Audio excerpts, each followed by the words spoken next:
Hi guys, আপুনি টকা উপাৰ্জন কৰে কিন্তু মাহ শেষ হোৱাৰ আগতেই আপোনাৰ টকা শেষ হৈ যায়। এনেধৰণৰ হয়নে আপোনালোকৰ লগত? তেনেতে আজিৰ এই ভিডিঅ'টো আপোনাৰ জীৱন সলনি কৰিব পাৰে। গতিকে এই ভিডিঅ'টো আপোনালোকে সম্পূৰ্ণ চাবলৈ ৰিকুৱেষ্ট থাকে, কাৰণ ইয়াতে মই আপোনালোক সকলোৱে ফাইনেন্সিয়েল মেনেজমেণ্টৰ ওপৰত কেইটামান গুৰুত্বপূৰ্ণ বিষয় আলোচনা কৰিম, যিটো আপোনালোক সকলোকে হেল্প কৰিব। নমস্কাৰ বন্ধুসকল, আজি মই কথা পাতিম এটা অত্যন্ত গুৰুত্বপূৰ্ণ বিষয়, যিটো ফাইনেন্সিয়েল মেনেজমেণ্টক লৈ পেলাই। অৰ্থাৎ আজিৰ টকা ঠিকমতে কেনেকৈ মেনেজ কৰিব আৰু যাতে জীৱনত ষ্ট্ৰেছ কম হয়, মানে চিন্তা টেনশ্যন কম হয় আৰু ফিউচাৰ চিকিউৰ হয় আৰু নিজৰ ড্ৰিম পূৰণ কৰিব পাৰি, সেইটোৰ ওপৰত ভিত্তি কৰি আজিৰ এই ভিডিঅ'টো মই প্ৰস্তুত কৰিছোঁ। প্ৰিয় ভিউৱাৰ্ছসকল, আপোনালোক সকলোকে ৰিকুৱেষ্ট থাকিল এই ভিডিঅ'টো গুৰুত্ব সহকাৰে চাব, যাৰ প্ৰয়োজন। ফাইনেন্সিয়েল মেনেজমেণ্ট কিয় ইম্পৰ্টেণ্ট? ফাইনেন্সিয়েল মেনেজমেণ্টটো আমাৰ সকলোৰ কাৰণে কিয় ইমান ইম্পৰ্টেণ্ট? ইমাৰ্জেঞ্চি সময়ত আপোনালোকক বচায়, সেইটো কাৰণত ইম্পৰ্টেণ্ট। ধৰক আপুনি অসুস্থ হ'ল বা হঠাৎ কোনো সমস্যা এটা আপোনাৰ ওপৰত পৰি গ'ল বা আপোনাৰ পৰিয়ালৰ ওচৰত আহিল, যদি আপুনি ছেভিংছ নাথাকে তেতিয়াহ'লে টেনশ্যন, আৰু যদি আপোনাৰ ছেভিংছ আছে তেতিয়াহ'লে চুটকি পে সলিউশ্যন। ছেভিংছ আছে, আপুনি কাম কৰিব পাৰিব আৰু ফিউচাৰো চিকিউৰ থাকে। গতিকে আপোনাৰ সন্তানৰ এডুকেশ্যন, ঘৰ, গাড়ী আৰু ৰিটায়াৰমেণ্ট, এইখিনিতো আমাৰ সকলোৰ প্ৰয়োজন। এই সকলোবোৰ প্লেনিং থাকিলে পচিবল হয়। এই যিখিনি আপোনালোকক ক'লো, সেইখিনি যদি আপোনালোকৰ প্লেনিং থাকে তেতিয়াহ'লে কমপ্লিটলি পচিবল হ'ব। ডেপ্ট, এইটো কলম দি লিখি ৰাখক, শিকক। ডেপ্ট কমাব লাগে। লোন ল'লে ইণ্টাৰেষ্ট দিব লাগিব, কিন্তু স্মাৰ্ট প্লানিং কৰিলে আপুনি যি ঋণ ল'ব তাৰ পৰা বাচি থাকিব পাৰিব। সেইকাৰণে ডেপ্টৰ পৰা বাচি থাকিব লাগে। সেইটোহে মানুহৰ লাইফ ধ্বংস কৰা এক নম্বৰ উপায়। ইনকাম গ্ৰ' কৰিব লাগে।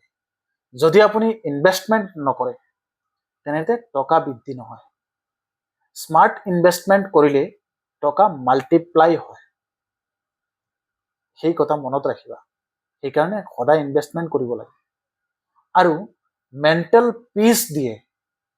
টকা মেনেজ থাকিলেই ষ্ট্ৰেছ কম হয়, সেইটো আমি সকলোৱে জানো। টকাখিনি যদি আপোনাৰ মেনেজ থাকে তেতিয়াহ'লে ষ্ট্ৰেছ, চিন্তাটো, টেনশ্যনটো কম থাকে, ফেমিলিৰ লাইফ ভাল থাকে। এতিয়া ধনী ধনী যিবিলাক টকা মানুহ আছে, তেওঁলোকে কিমান ফ্ৰী, টেনশ্যন ফ্ৰী মানে ঘূৰে, তেওঁলোকৰ কোনো প্ৰব্লেম নাই। গতিকে আপোনালোক সকলোৰ কাৰণে চিম্পল ফৰ্মুলা, বেছি সময়ো নলওঁ, গতিকে ভিডিঅ'টোত থাকিবা।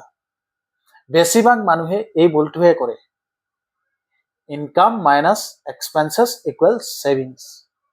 বুজাই দিম, সকলোৱে বুজি নাপাবা, কিন্তু সঠিক নিয়ম হৈছে কিন্তু এইটো, ইনকাম মাইনাছ ছেভিংছ ইকুৱেল এক্সপেন্সেছ। বুজি পাইছানে? একেবাৰে সহজ ভাষাত আপোনালোক সকলোকে বুজাই দি আছো। আগতে ছেভিং কৰিব লাগে, পিছত খৰচ কৰিব লাগে। আমি কি কৰোঁ, আগত খৰচ কৰোঁ, পিছত ছেভিংৰ চিন্তা কৰোঁ। সেইটো কৰিব নালাগে। সেইটো হ'ল মূল মন্ত্ৰ। বেছিক ৰুলছ এটা আপোনালোক সকলোকে কম, সেইটো গুৰুত্ব সহকাৰে আপোনালোক সকলোৱে শুনিব। 1 নম্বৰ হ'ল বাজেট বনাব লাগে আপোনালোকৰ পৰিয়ালৰ বা নিজৰ।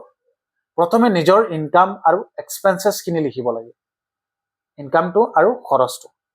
তেতিয়াহে কণ্ট্ৰল কৰিব পাৰিব, জানিব পাৰিব ক'ত ক'ত আপোনালোকৰ খৰচ হয়, কিমান কিমান ইনকাম ক'ত আছে।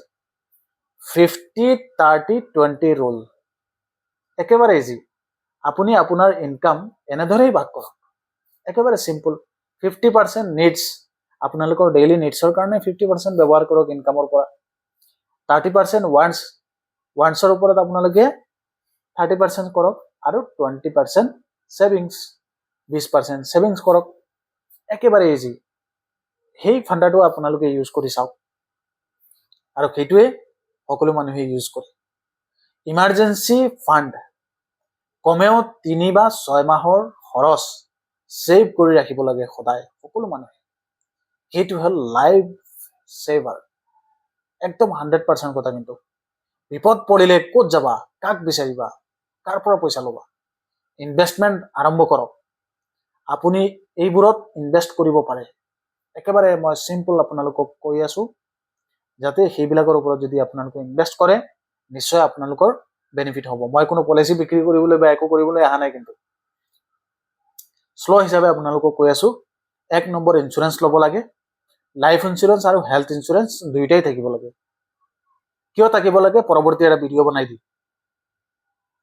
খুবেই ইম্পৰ্টেণ্ট, ইগনোৰ নকৰিব। কিন্তু সেইটো আমাৰ সকলোৰ কাৰণে প্ৰয়োজন। প্ৰেক্টিকেল এক্সাম্পল এটা আপোনালোক সকলোৰ কাৰণে লৈ আহিছো এই বিষয়ৰ ওপৰত। ধৰক আপুনি ইনকাম কৰে মাহেকীয়া 20,000 টকা বা 30,000 টকা, 40,000 টকা। মই এক্সাম্পল হিচাপে 20,000 টকা এটা ধৰি লৈছো। 10,000 টকা আপোনাৰ ফেমিলিৰ এক্সপেন্সেছ কৰিলে, 4,000 টকা আপুনি ছেভিংছ কৰিলে, আৰু 2,000 টকা এটা আপুনি ইনভেষ্টমেণ্ট কৰিলে, আৰু আদাৰ্ছ মিছলিনিয়াছ খৰচৰ কাৰণে আপুনি 4,000 টকা এটা হাতত ৰাখিলে। চিম্পল, সেইটো কৰি ৰাখি দিলে হ'ল। তেনেকৈ আপোনালোকে ইনভেষ্টমেণ্ট কৰা বা আপোনালোকৰ ফেমিলিৰ প্লেনিং কৰা গুৰুত্বপূৰ্ণ। এইটো যদি আপোনালোকে ফ'ল' কৰে আপোনাৰ ফাইনেন্সিয়েল লাইফ ইম্প্ৰুভ হ'ব লাহে লাহে। সেইটো আপোনালোকে কৰক, কৰি এবাৰ চাওক। 2-3 মাহ, 4 মাহ, 5 মাহ, 1 বছৰ কৰি চাওকচোন। যদি আপুনি কণ্টেণ্ট ক্ৰিয়েটৰ হয় বা কণ্টেণ্ট ক্ৰিয়েটৰৰ পৰা আপুনি ইনকাম কৰিব পাৰে, তেনেতে আপোনাৰ বিভিন্ন দিশৰ পৰা ইনকাম আহিব। মই যে এনেকুৱা কোৱা নাই যে আপুনি কণ্টেণ্ট ক্ৰিয়েটৰ হৈ পেলাই ইনকাম কৰিব লাগিব। আপুনি চাকৰি কৰিও আপুনি দৰমহা ল'ব পাৰে। কণ্টেণ্ট ক্ৰিয়েটৰ হ'লে আপোনাৰ এডছৰ পৰা আহিব, স্পনচাৰশ্বিপৰ পৰা আহিব, এফিলিয়েট মাৰ্কেটিঙৰ পৰা আহিব, বিভিন্ন দিশৰ পৰা আপোনাৰ ইনকাম আহিব। আৰু মনত ৰাখিব এটা কথা, ইনকাম আহিলেই 30% ছেভ কৰিবই লাগিব। যিমান আহক তাৰ পৰা আমি 30% ছেভ কৰিম। সেই যিটো ফৰ্মুলা আপোনালোক সকলোকে জনাইছো, সেই ফৰ্মুলাটো আপোনালোকে ইউজ কৰিব, নিশ্চয় আপোনালোকৰ বেনিফিট হ'ব। প্ৰিয় ভিউৱাৰ্ছসকল, আপোনালোক সকলোকে টকা উপাৰ্জন কৰাটো ইম্পৰ্টেণ্ট সেইটো জনালো, কিন্তু টকা মেনেজ কৰাটো তাতোকৈ বেছি ইম্পৰ্টেণ্ট সেই কথা আপোনালোক সকলোকে কৈ আছো। আৰু সেইটো 100% নেকি আপোনালোকে ভিডিঅ'ৰ তলত কমেণ্ট কৰি আমাক জনাব। এই যি কথা কৈছো, ফুল ভিডিঅ' যোনে চাইছে। Spend after saving, not save after spending. এই মন্ত্ৰটো যদি আপোনালোকে ফ'ল' কৰে হৈ গ'ল কাম। এই ভিডিঅ'টো শ্বেয়াৰ কৰক আপোনাৰ বন্ধু বা পৰিয়ালৰ মানুহৰ লগত, আৰু লাইক কৰক যদি এনেধৰণৰ টপিকছৰ ওপৰত ভিডিঅ' পাব বিচাৰে। ৱেলেছ অসম ইউটিউব চেনেলত যদি প্ৰথমবাৰলৈ আহিছে ছাবস্ক্ৰাইব কৰিব, আৰু ফেচবুকত আহিলে চেনেলটো ফ'ল' কৰিবলৈ নাপাহৰিব। মই আকৌ আহিম কিন্তু এনে এটা ইম্পৰ্টেণ্ট ভিডিঅ' লৈ পেলাই, যিটো ভিডিঅ'ৰ টপিকছে আপোনালোক সকলোৰে হেল্প কৰে।